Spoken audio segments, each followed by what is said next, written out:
May mga taong dumarating sa buhay mo na parang simoy, ngunit nag-iwan ng mga unos sa iyong puso na walang katapusan.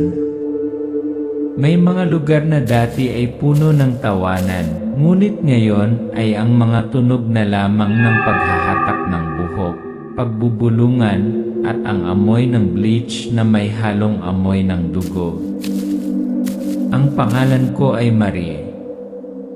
Noon, isa lang akong floor sweeper, hair washer for hire sa isang maliit na hair salon sa isang eskinita sa Tondo, lugar kung saan madalas nakabaon ang mga bulok na sikreto sa ilalim ng lumang semento.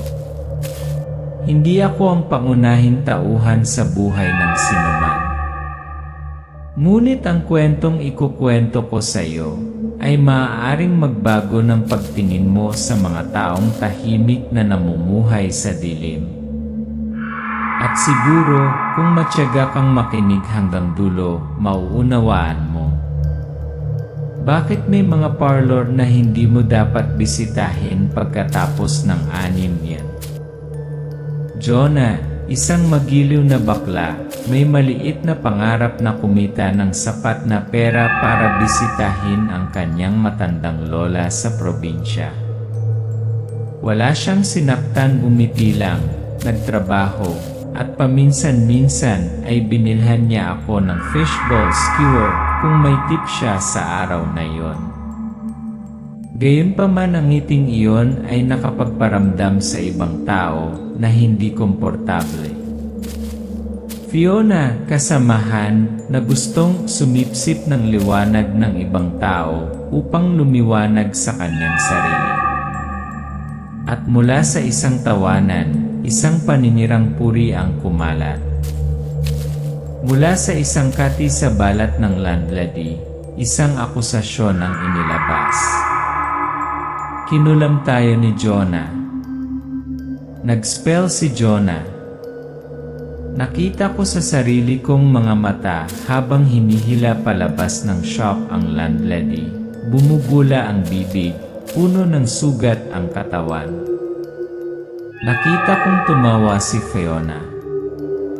Nakita ko din si Jonah sa gabing walang buwan, mahigpit na hawak ang kulubot na kamay ng isang matandang babae, ang tinatawag ng mga tao sa paligid na mangkukulam ng lumang siglo, ang mangkukulam noong nakaraang siglo. Nakatayo sila sa harap ng isang palayok, ang kanilang mga bibig ay bumubulong ng mga bagay na hindi Tagalog o Latin. Ang tunog ng hinanakit ay nakakulong sa dugo. At pagkatapos ang kwento ay hindi tumigil doon. Para sa ibang lugar, sa ibang pamilya, ang aking pinsan na si Gina, laban sa lahat ng payo, ay nagpasya na magpakasal sa ika-13. The day and my grandmother called, araw ng mga nilalang, the day of entities that not allowed to witness human love. Ang kanyang damit pangkasal may mansa ng dugo na hindi kayang alisin ng bleach. Ang larawan ng kasal kung saan ang lalaking ikakasal ay walang ulo. Kung sa tingin mo ay nagkataon lamang ito, sana ay huwag mo nang ituloy ang pagbabasa. Dahil lahat ng pagkakataon ay sumpa sa disgrace. Pigil ang hininga.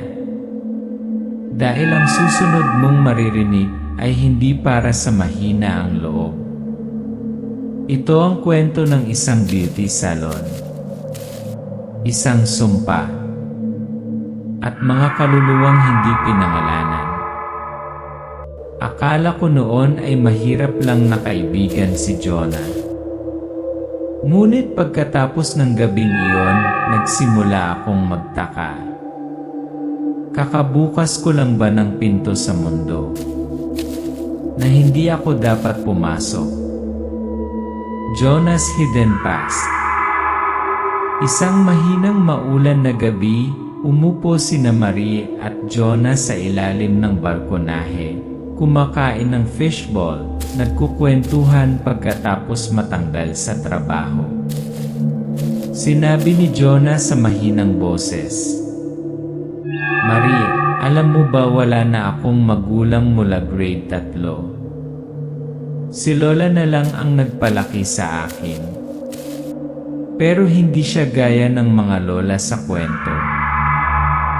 Siya isa siyang mangkukulam." Nataranta si Marie. Nagpatuloy si Jonah, ang kanyang boses ay malungkot. "Mula bata pa lang ako, nakikita ko na siyang nagsusunog ng buhok, tinutusok manika, binubulong ang asin. Pero hindi niya ginamit yon sa kasamaan.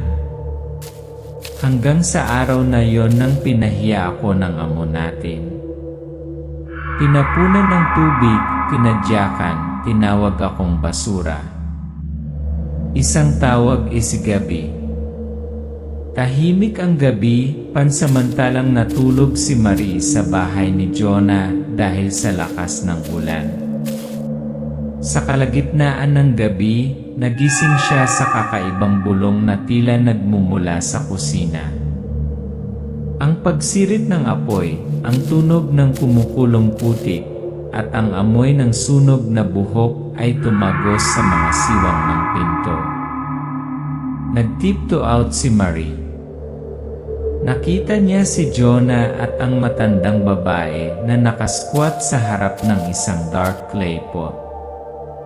Sa kanilang mga kamay ay kalahating sinunog na mga anting-anting na papel, nanginginig na parang buhay. Si Lola Jonah ay umawit ng orasyon, isang wikang hindi Tagalog o Latin. Isang sinaunang, nawawalang wika na parang panaghoy ng mga kaluluwang nakakulong. Ipinikit ni Jonah ang kanyang mga mata. Ang kanyang mga kamay ay nakayakap sa kanyang lola. Inulit ng kanyang bibig ang bawat pangungusap, nanginginig na parang batang nakorna. Ritual ng hindi nabibigay ng emosyon. Tumayo si Marie sa likod ng pader, tumitibok ang kanyang puso, ngunit hindi siya kumikibo. Nagsimulang lamutin ni Lola ang 2 litrato. Isa sa may-ari ng parlor, ang isa naman kay Fiona. Pagkatapos, isinawsaw niya ang larawan sa palayok ng putik. Hinahalo ito, bumubulong pa rin ang kanyang bibig. Ang isinumpa pabalik. Ang nagdulot ng luha ay papaluha rin.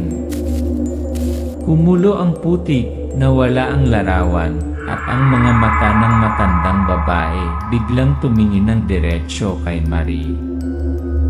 Natigilan si Marie. Ang matandang babae ay mahinang nagsalita, parang hangin na dumadaan sa kanyang lalamunan.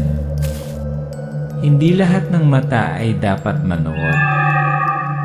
Iyan tragedy ay pagitan ng kaibigan takot. Kinabukasan, tahimik na inimpake ni Marie ang kanyang bagahe. Hindi siya umimik kay Jonah. Hindi niya makalimutan ang imahe ng kagabi. Ang larawan ay nakalubog sa putik. Ang apoy ay namimilipit na parang ahas. At ang paraan ng pagbulong ni Jonah ng mga incantation na parang ibang tao. Nagtataka. May kasama ba akong kaibigan? O isang kaluluwang malapit ng makipag-deal sa dyablo? Minsan, ang mga taong mahal natin, sila ang nagpupuyat sa atin sa gabi. Dahil hindi natin alam. Kung hinawakan lang natin ang kamay nila para hilahin sila pataas. O hindi sinasadyang nahila sila pababa sa amin. Hindi lahat ng nag-aasawa dahil sa pag-ibig. Mananatiling magkasama para sa pag-ibig. May mga panata. na nagbubukas ng pinto hindi sa kaligayahan, ngunit sa kalaliman ng hindi pinangalanang sama ng loob. Ilay 13, yan simula ng isang bawal. Sinusubukan ni Gina, ang pinsan ni Marie, ang kanyang damit pangkasal. Tahimik na nakaupo ang kanyang lola na si Lola Senyang na nakatingin sa malayo, hindi mapakali ang kanyang mukha. Lola Senyang whispers, "Anak, huwag sa atris. Hindi mo alam ang bigat ng araw na yon." Ngumiti si Gina. "Pero Lola, anniversary po namin yon ni Benny. Gusto ko pong magkatugma ang 2 araw na mahalaga sa buhay ko." Napabuntong hinina na lang ang lola. Sa kanyang mga mata ay isang walang pangalan na pagkabalisa, isang batay sa dugo, sinaunang intuwisyon na nakabatay sa pagkabalisa. Foreshadowing, unti-unting bumukas ang pinto. Ang araw ng damit na angkop. Purong puting damit pangkasal ang suot ni Gina, ngunit natuklasan ni Marie ang malabong mansa ng dugo sa ilalim ng laylayan. "Ate, may something sa paldan." Tumingin si Gina pagkatapos ay tumawa. "Dapat naputol ko ang aking kamay sa panahon ng fitting." Mga larawan sa kasal, pinalabo ng nakaprint na larawan ang mukha ng nobyo. Sinisi ng photographer ang camera. Ang makeup mirror, nang lumabas si Gina, hindi tugma ang anino niya sa galaw sa salamin. Tumayo ang anino na parang pinagmamasdan siya. Nakatayo sa labas si Marie, walang imik. Bakit parang hinaharangan sila ng lahat? Pagbubukas ng gate ceremony. Araw ng kasal, kakaibang panahon. Ang panahon ay mainit na parang apoy, ngunit ang hangin ay malamig na parang umiihip mula sa isang sementeryo. Ang kasal ay naganap sa isang kakaiba, malamig, awkward na kapaligiran.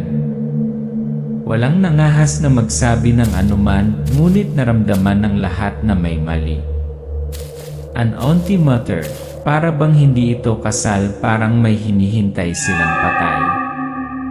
Sa panahon ng seremonya, nang magtanong ang pari, "May tumututol ba sa kasal na ito?" Ang ilaw sa kisam ay kumurap ng 3 beses at pagkatapos ay namatay.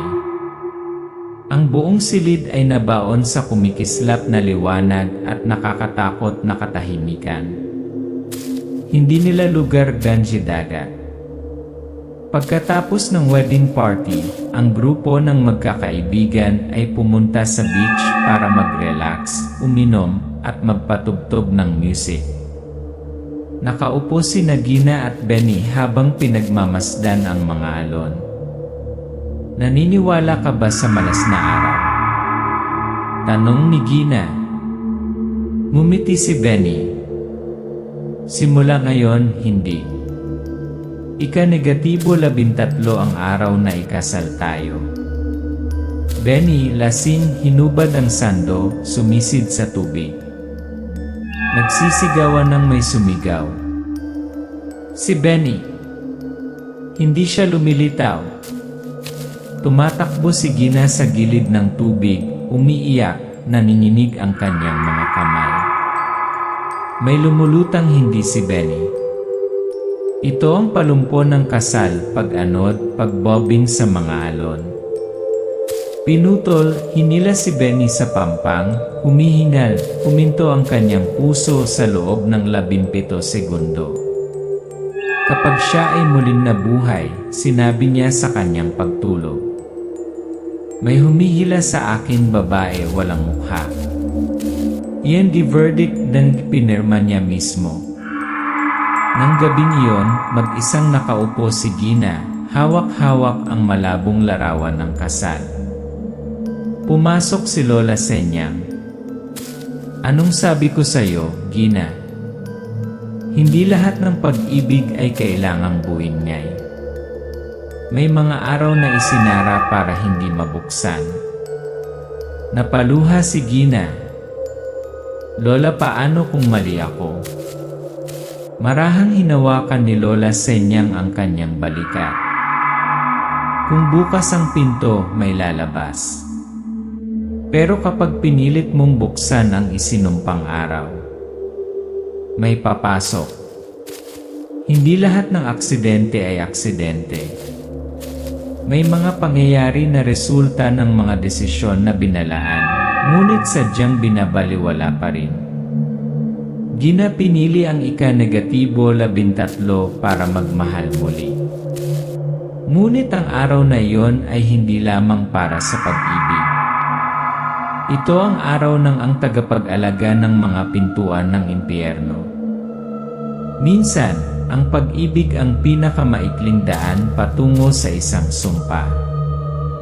Kapag ang isang sumpa ay itinakon, ito ay hindi lamang isang tao na tumatanggap ng mga kahihinatnan, kundi pati yung mga nanonood at yung mga tumatawa sa sakit ng iba, at ang mga nag-iisip na sila ay inosente.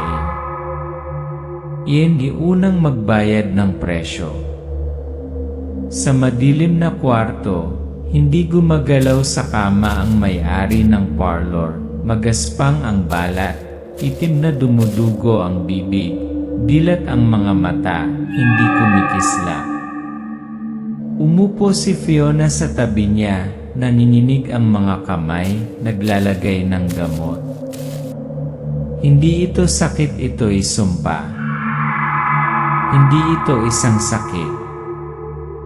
Ito ay isang sumpa. Maraming gabing hindi nakatulog si Fiona. Nagsimula rin siyang lumabas sa mga itim na pustules. Ang kanyang balat ay pumuputok, amoy nabubulok na laman. Pinakiusapan siya ng kanyang pamilya na pumunta sa ospital. Umiling siya. Walang gamot ang kasalanan. Iyan panghuling paghatagpuan. Isang maulan na gabi, kumakatok si Fiona sa pinto ni Jonah. Mga hiyawan, mga sumpa, mga hinihiling na mawalan ng pag-asa. Lumabas ka, Jonah. Alam kong ikaw ang may gawa nito. Ibawi mo to kung ayaw mo pa akong mamatay. Bumukas ang pinto. Lumabas ang lola ni Jonah, nakayuko, may hawak na rosaryo. Ang kanyang mga mata ay tumusok sa katawan ni Fiona at nakita ang kanyang kaluluwa na napunit, nabubulok mula sa loob. Hindi ka isinumpa. Ikaw ang nag-ani ng itinanim mo. Bumagsak si Fiona, sumisigaw na parang baliw. Isang manipis at kulay abong usok ang lumabas mula sa kanyang katawan, kumukulot at naglalaho. Kapag nagkolekta benhe dalawang mundo. Pumupunta si Marie at ang albularyo, exorcist, upang isagawa ang ritual na pagtubos, pagbabayad sala bago ang daigdig ng mga espiritu. Sikip ang silid ng ritual. Nasa mesa ang mga larawan ni Jonah, ang may-ari, si Fiona, at ang larawan ng kasal ni Gina. Hindi na mamalayang inilagay ito ni Marie sa ibabaw ng dumaan sa altar ni Gina nang lumabas ng bahay. Kapag nagsimula ang seremonya, ang larawan ng altar ay nagbubuga ng itim na usok. Marahas na nanginginig ang albularyo, lumalabas ang puting bula sa kanyang bibig. Ang salamin sa silid ay pumuputok, sumasalamin sa madilim na mga figura na nakatayo sa likod ng bawat tao. Isang tao, dalawang tao, tatlong tao. Nakita ni Marie ang mga taong minsan ng tuya, nagpahiya, at bumugbog kay Jonah. Isa-isa silang sumusulpot, tahimik na nakatayo, parang may hinihintay. Ang boses ng albularyo ay sumisigaw. May isa pa may hindi pa humingi ng tawad. Iyan ay kaluluwag na hindi alis. After the ceremony, bumalik si Marie, na binalik ang tingin sa wedding photo ni Gina na nakalagay sa altar. Sa dim light, nagulat siya. Ang mukha ni Gina sa larawan ay natatakpan ng isang layer ng usok. At sa likod niya, may isang anino, nakasuot ng punit na damit pangkasal, mga kamay na puno ng dugo. Nalungkot si Marie. Ito ay hindi ang labi ng sumpa ni Jonah. Ito ang susunod na mensahe. Kapag ang isang kaluluwa ay hindi pinakawalan, ito ay kakapit sa bagay na nagtataglay ng pinakamalakas na emosyonal na tatak.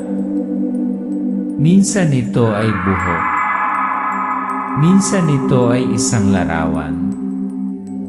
At kung minsan ito ang araw ng kasal ng taong nagdadala ng karma. Iyan ay panghuling ritual, pagbabalik ng pangalan. Tumayo si Marie sa harap ng maliit na altar ni Jonah.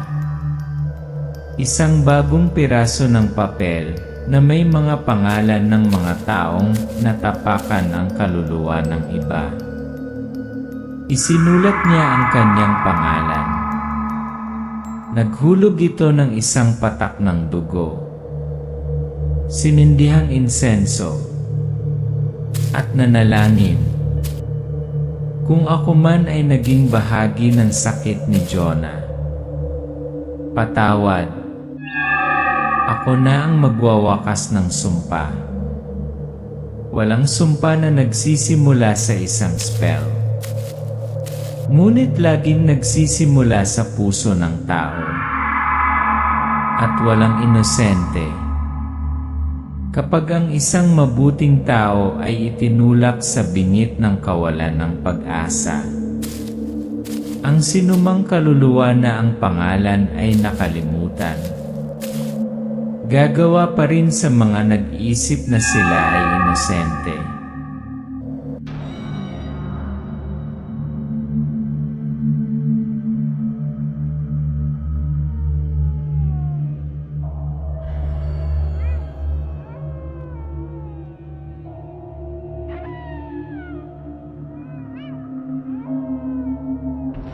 May mga tao na gusto lang marinig. Minsan lang. Na hindi nila deserve na tratuhin ng ganoon. Bumalik si Marie sa boarding house na tinutuluyan ni Jonah. Walang laman ang silid, bukas ang bintana, umihip ang hangin sa isang lumang larawan ni Jonah na nakangiti sa tabi ng kanyang lola, may hawak na isang baukwet ng mga bulaklak na papel. Sa ilalim ng larawan ay isang maliit na piraso ng papel na may nakasulat na, "Kapag hindi ka naririnig, itutok mo ang salita sa espiritu. Kapag walang nakakarinig sa iyo, direktang makipag-usap sa espiritu." Bumalik si Marie sa lumang parlor. Nakalock ang pinto, natatakpan ng alikabok ang salamin. Ngunit noong gabing iyon, biglang bumukas ang mga ilaw sa parlor. Nilapit niya ang tenga niya sa salamin. Umalingaw mula sa loob ang tunog ng paghila ng buhok na crack-crack, kahit walang tao sa loob. Nagtayo si Marie ng isang maliit na altar sa bahay. Nakalagay doon, larawan ni Jonah, isang bouquet ng papel na bulaklak, isang piraso ng buhok na ginupit sa kalahati, at ang lumang gunting na ginamit ni Jonah. Nagsisindi siya ng insenso, lumuhod at umaawit. Kung nasaan ka man, patawad. Hindi kita pinaglaban. Pero narito ako, handang magsalita kahit huli na. Nag-zoom out ang camera. Larawan nagpader. Sa dingding, nahulog sa sahig ang larawan ng kasal ni Gina, nabasag ang salamin. Yumuko si Marie para kunin ito. Ang mukha ng nobya ay ganap na nawala sa larawan. Ang tunog ng paghahatak muli ng buhok sa huling pagkakataon. Hindi ang karma ang katapusan. Ito ay isang paalala na ang kwento ay nagpapatuloy. Marie realized the truth. Isinulat ni Marie sa papel ang buong kwento ni Jonah, sinunog ito, at itinapon ng abo sa dagat, kung saan muntik nang mamatay si Benny. Ngunit ang mga abo ay hindi lumipat, bagkus ay umikot pa itaas. Huminto ang hangin. Kalmado ang mga alon. Muling nabuhay Danny Parlor. Usap-usapan na may umupa sa lumang parlor. Nagbukas muli ang parlor na may bagong karatula. Pero hindi na pumasok ang staff sa back dressing room. Laging umaambon ang salamin sa kwarto kahit walang naliligo doon. Isang tawag mula kay salamin. Tumingin si Marie sa lumang salamin. Sa salamin na aaninag sa kanyang likuran ay si Jonah nakangiti. Hindi lumingon si Marie.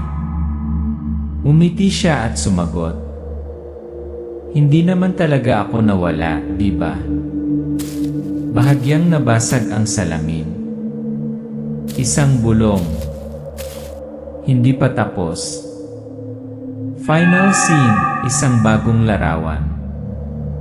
Sa dingding ni Marie, lumitaw ang isang bagong larawan, sila ni Jonah na magkatabi. Hindi pa niya kinunan ang larawang iyon. Nakapatong ang kamay niya sa balikat ni Jonah. Nagdilim ang screen at lumitaw ang mga salita. Bawat kaluluwang hindi pinangalanan. Hahanap ng magkukwento nito. Para maipasa ang kaluluwa. Hindi ito nangangailangan ng pahintulot. Ngunit isang buhay na tao upang buksan ang pinto. Nakilala muli ni Marie ang lola ni Jonah, naghihinalo na siya. Sabi niya, may isa pa akong hindi natubos. Ikaw ang magtatapos. Binigyan niya si Marie ng isang maliit na kutsilyo, isang lumang salamin, at isang piraso ng buhok ni Jonah. Bautismo. Bumalik si Marie sa parlor sa isang madilim na gabi na naliliwanagan ng buwan. Nagsagawa siya ng ritual ng dugo, pinutol niya ang kanyang pulso, tumulo ang dugo sa salamin, at binibigkas ang mga salita. Kapag hindi ka naririnig, itutok mo ang salita sa espiritu. Sa salamin, lumitaw ang imahe ni Jonah, hindi siya nagsalita, tumango lang. Isang ipoy po ang bumangon sa salon. Ang mga kortina sa likod ng salon ay lumipad, isang sigaw ang umalingaw-ngaw mula sa likod ng dingding. Biglang huminto ang hangin. Nabasag ang salamin, wala na si Jonah. Sa sahig, isang bungkus na lamang ng mga tuyong bulaklak na papel at isang hibla ng uban na buhok ang natitira. Nakahinga ng maluwag si Marie at umalis. Bumalik ang kamera sa salamin, mula sa mga fragment, ang refleksyon ay ang imahe ni Gina sa kanyang damit pangkasal, walang ulo.